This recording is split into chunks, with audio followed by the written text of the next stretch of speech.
Salam sejahtera dan selamat siang untuk kita semua. Perkenalkan, saya Alfred Jansen Sutrisno, merupakan pengajar pada program studi S1 Agroteknologi, Fakultas Pertanian dan Bisnis, Universitas Kristen Satyawacana. Salam Merdeka Belajar. Perkenalkan, saya akan menjelaskan tentang salah satu mata kuliah yang saya ampu, yaitu mata kuliah pengantar arsitektur lanskap dengan metode DIA, Delivery, Interaction, dan Assessment.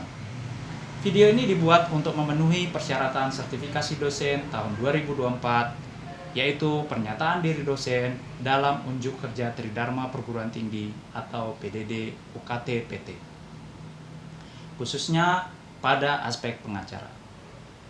Saya akan menjelaskan deskripsi dan informasi umum dari mata kuliah pengantar arsitektur lanskap, yang dimana merupakan mata kuliah wajib bagi mahasiswa semester 3 pada program studi S1 Agroteknologi, Fakultas Pertanian dan Bisnis, Universitas Kristen Satyawacana. Mata kuliah ini memiliki bobot 3 SKS, di mana 2 SKS untuk teori dan 1 SKS untuk praktikum selama 1 semester ke depan. Bahasa pengantar yang digunakan dalam mata kuliah ini adalah bahasa Indonesia. Mata kuliah ini bertujuan untuk membekali mahasiswa dengan pengetahuan konsep serta keterampilan dasar dalam merencanakan, merancang, dan mengelola suatu lanskap, baik lanskap alami maupun lanskap buatan. Pada mata kuliah ini membahas tentang konsep dasar melalui sejarah perkembangan arsitektur lanskap serta proses pekerjaan pada bidang arsitektur lanskap yang dimulai dari inventarisasi, perencanaan, perancangan, dan pengelolaan lanskap.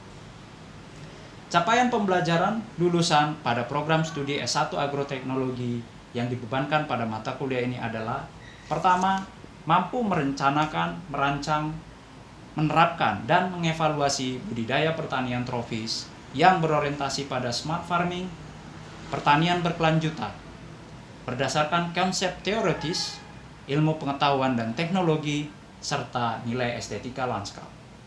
Kedua, mampu merumuskan solusi kreatif inovatif berdasarkan data, informasi, serta metode analisis yang tepat untuk pemecahan masalah budidaya pertanian tropis. Terdapat 4 hal yang menjadi capaian pembelajaran mata kuliah ini, yaitu 1. Mahasiswa mampu menjelaskan dan membedakan: pertama, pengertian arsitektur lanskap dan sejarah perkembangan lanskap.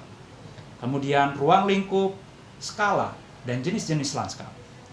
Ketiga, lanskap tropis dan lanskap subtropis.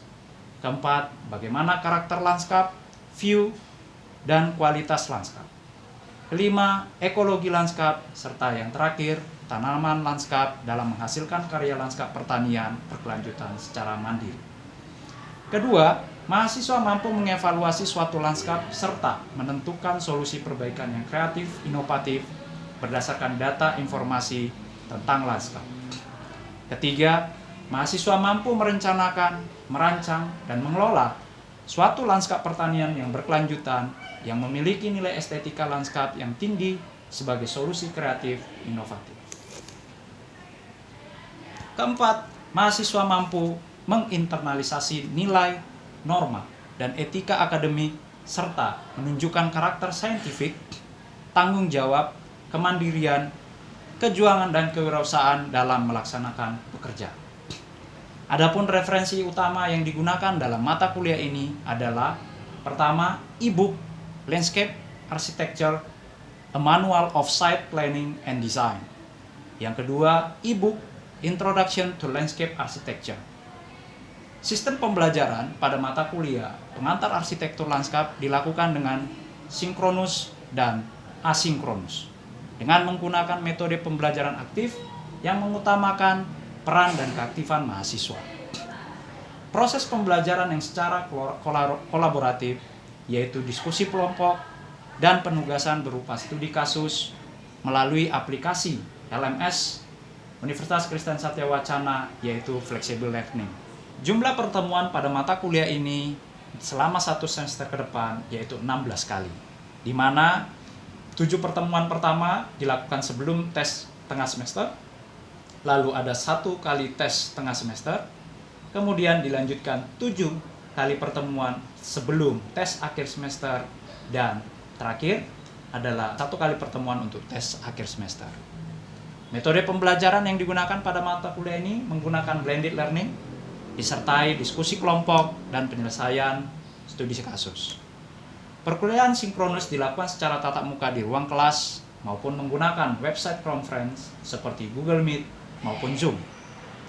Perkuliahan asinkronus menggunakan WhatsApp group dan kolom forum diskusi pada flexible learning UKSW, yang dimana LMS Universitas Kristen Satya Wacana.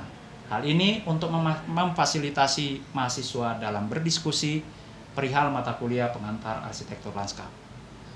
Evaluasi pembelajaran yang digunakan pada mata kuliah ini adalah penugasan secara mandiri dan kelompok sebanyak 3 kali, tes tengah semester dan tes akhir semester, masing-masing 1 kali. Penilaian tugas mandiri dan kelompok menggunakan rubrik penilaian tugas, di mana kriteria penilaiannya memuat 4K, yaitu keaktifan, kerjasama, kreativitas, dan komunikasi.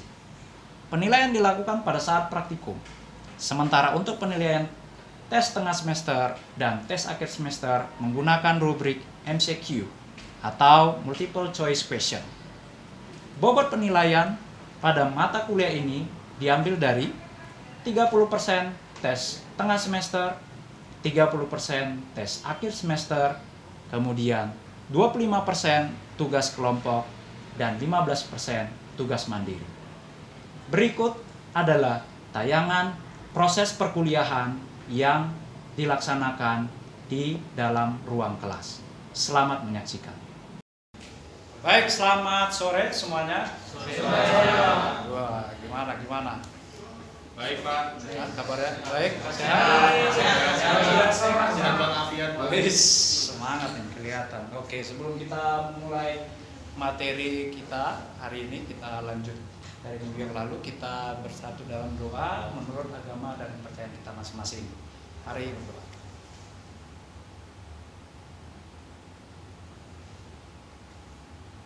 Oke, berdoa selesai. Baik, teman-teman, minggu lalu kita sudah membicarakan tentang perencanaan lanskap, ya. Nah, seperti yang kalian ketahui bahwa dalam proses pekerjaan di arsitektur lanskap itu, yang pertama ada perencanaan, kemudian desain dan pengelolaan, ya. Dan perencanaan itu kita pakai nanti untuk dalam mendesain. Nah, hari ini kita khusus ngobrolin desain, ya, desain lanskap. Nah, kalau kalian melihat gambar seperti ini, apa yang ada di pikiran kalian? Kita lihat misalnya gambar yang di pojok kiri bawah, ya, misalnya pojok kiri atas, ya. Kalau kita lihat, nah, gambarnya yang ini.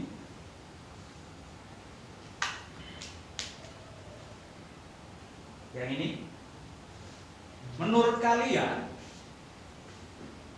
desainnya kah yang salah atau perilaku orang yang lewat ini yang salah?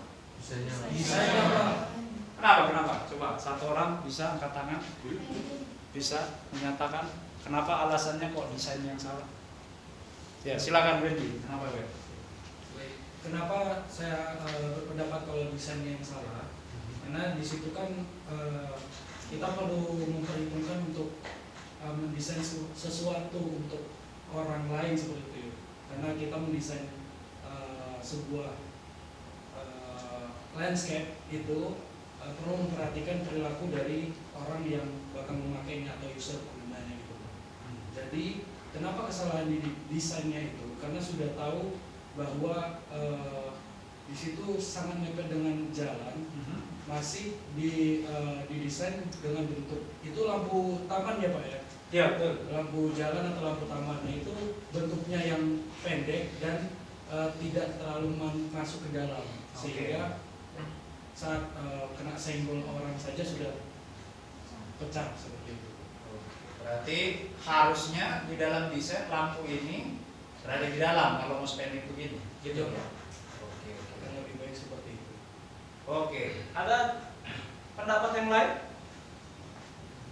Misalnya gambar kita lihat di sini, ya. Kita lihat di sini ada penyediaan apa? Penyediaan air bersih, ya. Menurut kalian apakah orang ini yang keterlaluan menggunakannya sampai mendorong-dorong begitu atau gimana? Atau memang ininya yang salah, wastafelnya yang salah? Wastafelnya yang salah. Ayo, ini seru. Kenapa? Yang jawab wastafelnya yang keliru siapa? Yang katakan. Oke, wastafel yang keliru ada Gurit. Perilakunya? Oke, ada tuh. Oke. Coba Gurit, kenapa wastafelnya yang keliru? Wastafelnya kayaknya didesain tidak kokoh. Oh, didesain tidak terlalu Dan kokoh. juga dia agak ke bawah. Dan juga agak ke bawah. Jadi dia dijadikan kayak tombangan gitu. Oke. Kalau toh kenapa perilakunya yang salah? Ya, maksudnya nggak ada Pak orang yang minum kayak gitu Pak. Sampai kayak gini Pak. Oh. Kan dia kan biasa kita kan minum kan ngebungkuk Pak. Oke. Itu kayak gini Pak. Supaya nasari wastafel Pak. Oke. Dorong-dorong gitu. Oke. Perilakunya Pak. Ya, oke, perilakunya ya. Oke. Kalau kita lihat di sini, ya, kita lihat di sini. Ini orang pertama masih benar. Betul. Ya, orang pertama masih benar. Kemudian orang kedua juga masih benar. Tapi orang ketiga ini, ya, orang ketiga dan orang keempat ini yang akhirnya sampai buat roboh, ya. Ya. Nah ini permasalahannya. Kalau yang di sini tadi adalah desainnya, ya, yang tidak cocok. Tapi yang di sini kita lihat bahwa ada perilaku juga yang kurang baik dari si usernya. Nah ini yang perlu kita perhatikan bahwa misalnya kalau wastafelnya ini sudah tingginya standar, ya tentu harusnya tidak terjadi seperti ini, ya kan? Kenapa sampai harus mendorong begini, ya? Oke. Jadi desain must be for people. Nah, desain lanskap harus untuk manusia. Itu sudah kewajiban sebagai seorang arsitek lanskap, ya. Kita harus mendesain sesuai dengan kebutuhan mahasiswa, kebutuhan manusia maksudnya ya. Nah, manusia di sini kan beda-beda, ya. Sehingga kita sebagai arsitek lanskap perlu juga melihat bahwa gimana sih tipe-tipe user kita, ya, tipe-tipe user kita. Nah, apa yang kalian lihat di sini? Apa yang bisa kalian bayangkan ketika kalian melihat ini? Terkait dengan tipe-tipe user. Ada yang bisa berkomentar terkait gambar ini? Apa yang bisa kalian lihat bahwa ternyata ada satu ya area tapi bisa mengakomodir berbagai tipe atau karakter dari usernya. Ya, gimana jadi? Jadi tanda ini bisa digunakan beberapa berbeda orang-orang ya Pak, orang yang berbeda-beda dengan hobi ataupun hal yang berbeda-beda juga. Satu bisa untuk pacaran, itu pacaran ya Pak. Ya, bermain lah atau ngobrol. Ada yang satu menikmati suasana yang di tengah sambil makan pisang gitu ya. Ya. Terus di tangga ini juga bisa untuk orang bisa membaca dengan tenang, menikmati suasana sekitar. Oke. Ada satu lagi fungsinya untuk turun dari tangga tersebut. Oke. Ya. Jadi kalau teman-teman lihat ya, apa yang dijelaskan Yeli tadi bahwa mungkin area ini hanya sebagai kalau kita lihat ya harusnya tangga itu fungsinya hanya untuk naik turun, perpindahan tempat, perpindahan orang ya. Nah ini kalau kita lihat di sini ya bisa juga ternyata mengakomodir kepentingan-kepentingan lain. Nah itu tadi bahwa desain yang harus kita ciptakan harus bisa mengakomodir berbagai kepentingan manusia. Ya, jadi jangan stray kalau tangga ya bisa aja ya hanya untuk dilalui aja, nggak bisa untuk misalnya hanya dipakai duduk, membaca. Dan kalau kalian perhatikan di sini ada apa? Pohon. Si arsitek lanskapnya menempatkan pohon di sini sebagai naungan bagi orang yang sedang menikmati duduk santai di sini kan. Nah, disinilah yang saya bilang bahwa kita sebagai arsitek lanskap harus memberikan ya atau mengakomodir orang-orang yang seperti ini dengan nyaman. Jadi jangan kita berikan tempat duduk di sini, orang bisa duduk tapi tidak bisa memberikan kenyamanan. Kalau kalian memberikan tempat duduk di sini, maka harus ada kenyamanan yang kalian berikan. Ya. Jadi di dalam nanti penelitian atau apapun, kalau kalian membuat misalnya ada satu taman, ya, misalnya taruhlah taman bunga gitu. Taman bunga itu untuk apa? Dinikmatikah sebagai tempat swafoto kah? Kalau hanya untuk sebagai dinikmati secara visual saja, ya sediakanlah tempat duduk. Tapi kalau untuk swafoto, nah hati-hati. Bagaimana caranya mengakomodir orang yang suka foto, tapi juga mengakomodir orang yang hanya sekedar melihat. Ya, jadi supaya sama-sama menyenangkan. Kalau kalian lihat begini, orang yang jalan ini pun tidak akan terganggu dengan orang yang sedang duduk di sini. Betul. Ya.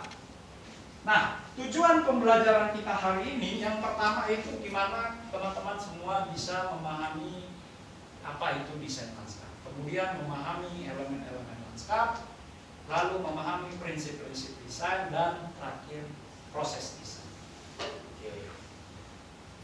Nah, di dalam mempelajari desain lanskap itu kita tidak bisa terlepas dari elemen lanskap, elemen desain, prinsip desain, dan proses desain. Itu kita nggak bisa lepas dari situ. Oke. Nah, yang pertama, nah ini terkait desain ya. Jadi pengertian desain itu adalah bagaimana mengakomodir ya, mengakomodir kebutuhan orang lain ya, sesuai dengan kondisinya. Ya, jadi kita berkreasi dalam membuat rancangan sebuah desain lanskap. Nah, ini kemudian pengertian desain lanskap ya. Jadi seni dan ilmu mengorganisir, memperkaya kualitas ruang luar melalui penempatan tanaman dan struktur dalam hubungan dengan lingkungan. Jadi ingat, kita arsitek lanskap, bukan arsitek bangunan. Jadi fokus kita bermain dengan tanaman. Ya. Di dalam desain harus memiliki makna ya. Jadi suatu karya itu yang kita ciptakan itu harus ada maknanya dan berkelanjutan. Jadi nggak hanya sekali kutip berita ya, habis itu rubuh, nggak ada lagi tanamannya. Nah, ini seperti yang saya sampaikan minggu lalu bahwa elemen-elemen lanskap itu ada landform, tanaman, bangunan, pavement, site structure, dan air. Ya, ini sudah saya sampaikan. Saya akan mungkin lewatkan saja untuk bagian ini. Ya, nah landform itu bagian bentukan lahan karena penting dalam perencanaan. Ya, dalam perencanaan itu penting khususnya untuk topografi. Lalu ada tanaman. Ingat fokus kita di tanaman. Tanaman merupakan benda yang hidup dan tumbuh. Ingat, kita bermain dengan makhluk hidup. Pastikan dia tumbuh sesuai dengan pertimbangan di mana kita meletakkannya. Oke. Jadi jangan lupa hal yang seperti ini. Ini konsen kita. Lalu berikutnya bangunan, ya walaupun bukan sesuatu yang wajib, ya, tapi bisa juga kita akomodir kalau memang dibutuhkan dan fungsinya macam-macam. Ya. Lalu ada pavement, ya ada pavement di sini. Pavement untuk mengakomodir supaya kita bisa jalan sirkulasi khususnya. Ya. Bisa pakai kategori hard material, semi hard material, atau benar-benar natural, hanya memanfaatkan misalnya gundukan pasir atau tanah, ya. Atau memang khusus rumput yang bisa diinjak. Lalu site structure ini lebih ke arah step, tangga, rem, kemudian dinding, lalu gazebo dan lain-lain. Ya. Ya bisa kita kalau memang mau mengakomodir orang-orang untuk berhenti dan menikmati suatu kondisi spot yang kita berikan, ya kita sediakan sitting area. Ya. Lalu air, ya air bisa juga kita pakai, ya karena bisa menghasilkan suara dan dia bisa reflektif, jadi cermin. Oke. Nah, berikutnya ini yang penting teman-teman, ya elemen desain. Elemen desain ada titik, garis, bentuk, ukuran, tekstur, warna, aroma. Nah ini yang perlu teman-teman lihat bahwa disinilah kita bermain ketika mendesain. Jadi jangan lari dari koridor ini. Bisa kita bermain dari titik, garis, bentuk, ukuran, kemudian tekstur, warna, aroma. Ya. Nah contoh titik, misalnya kita mau buat satu focal point, bermain di titik. Kalau kalian mau fokuskan satu titik untuk menjadi focal point, ya, untuk menjadi focal point, ya pastikan dia titik itu berdiri sendiri di tengah-tengah dan dia di antara dominan yang lain. Saya pohon flamboyan warna merah, ya, ya sudah. Yang lain jangan semua merah, ya dia tidak akan menjadi sebuah titik atau focal point di situ. Kalau semuanya ikut merah, yang lainnya harusnya hijau atau warna yang lain, ya. Berikutnya bentuk. Nah, kita lihat di sini, ya. Bentuk itu ya bisa kita bermain dengan bentuk-bentuk geometris, dari mulai lingkaran, segitiga, persegi, ya, heksagonal dan sebagainya. Perhatikan kedua gambar ini. Ketika dia memulai di tengah ini lingkaran, semuanya ini melingkar. Ya. Jalan ini juga ikut melingkar. Jadi di dalam di dalam desain lanskap, bentuk perlu kita perhatikan keseragamannya. Jangan tiba-tiba ada di tengah segitiga, ada lingkaran, atau tiba-tiba persegi. Nah, itu membuat sesuatu yang tidak benar. Contoh nanti dalam penelitian kalian, ya kalau nanti persegi, bermain persegi, kotak-kotak, nggak apa-apa. Persegi walaupun kelihatannya Pak terlalu kaku ya, tapi kan ingat kita bermain dengan tanaman. Fungsi tanamannya kita maksimalkan, ya, sebagai salah satu elemen. Lalu tekstur, ya, tekstur di sini. Tekstur itu apa? Tentang halus kasar. Bagaimana kita membuat perbedaan tekstur? Misalnya rumput, ya, rumput, kemudian tiba-tiba ada sekumpulan semak seperti ini. Ya. Nah ini yang membuat suatu lanskap, desain lanskap itu menjadi lebih menarik. Ya oke lah kita misalnya kalau mau buat lawn gitu ya, hamparan rumput semua, tapi ketika ada perbedaan tekstur dengan tanaman-tanaman yang beragam seperti ini, itu jauh lebih menarik. Kemudian warna. Nah warna ya bisa kita mainkan dari, kalau dari softscape tanamannya sendiri ya bisa soal bunga atau daunnya pada musim-musim tertentu, misalnya ketika musim panas dia berubah menjadi kuning, ketika musim hujan dia berubah menjadi hijau. Nah itu dimanfaatkan. Dan ingat ada color wheel system. Apa sih maksud color wheel system ini? Ini warna yang saling berhadapan itu adalah warna yang saling kontras. Sementara warna yang kiri kanan ini di sebelahnya itu adalah untuk gradasi warna, penurunan kualitas warnanya, bukan kualitas dari warnanya ya, dari misalnya merah kemudian turun ke orange, turun ke kuning, ya. Jadi kalau kalian mau membuat sesuatu yang kontras ya pakailah yang saling berhadapan. Nah, kemudian jangan lupa juga ada prinsip-prinsip desain. Jangan lupa dengan tema atau unity, kemudian gradasi, kontras, seimbang. Kenapa sih ini perlu diperhatikan? Untuk mengakomodir elemen lanskap, elemen desain dalam suatu desain lanskap perlu diperhatikan 4 hal ini. Contoh, tema atau unity. Kalau kita lihat ini warnanya serba pink, berarti temanya soal tanaman yang menghasilkan bunga berwarna pink. Kemudian ini bulat, ya, lingkaran. Dari bentukan tapaknya juga bulat, ya, dan ada pengulangan atau repetisi di sini. Lalu gradasi di sini dari apa? Dari bentuknya saja, dari bentuk bulat, besar, sedang, kecil, atau dari sisi warna juga bisa. Itu gradasi. Jadi gradasi itu bukan soal warna aja ya, dari sisi bentuk. Kemudian kontras. Kontras itu apa? Terkait dengan focal point. Misalnya ini di tengah-tengah dia ada suatu titik yang ditaruh sebagai focal point. Ya. Nah, terakhir ini balance, keseimbangan.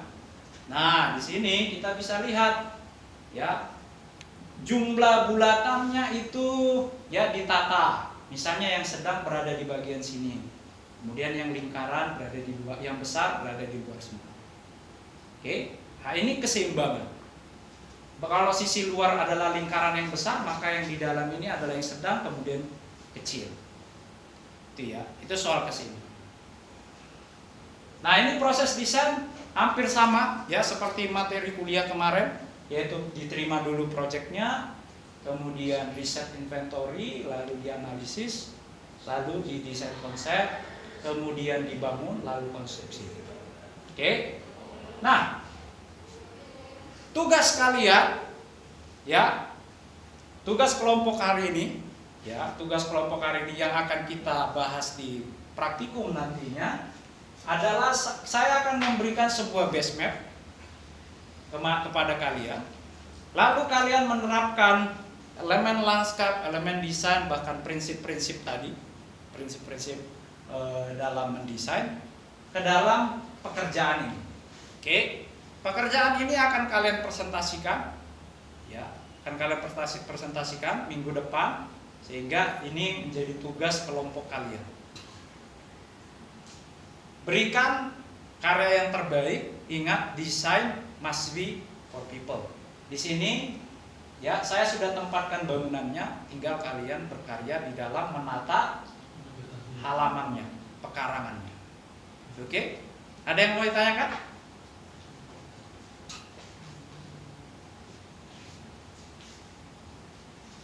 Kalau tidak ada, oke, kuliah sore hari ini saya tutup, ya. Kita sebelum kita selesai dari kelas ini, kita berdoa menurut agama dan percayaan masing-masing. Berdoa.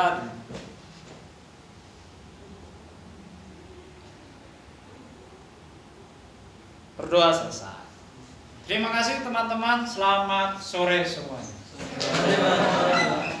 Demikian deskripsi singkat serta cuplikan proses perkuliahan dari mata kuliah pengantar arsitektur lanskap yang saya ampuh.